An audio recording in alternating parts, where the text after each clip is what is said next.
In this video, I'll show you how to change the delivery address for your Monzo card, whether you're waiting on a new one or had it sent to the wrong place.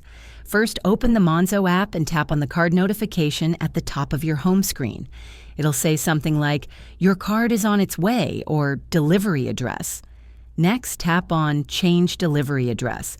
You might need to verify your identity with Face ID, Touch ID, or your PIN.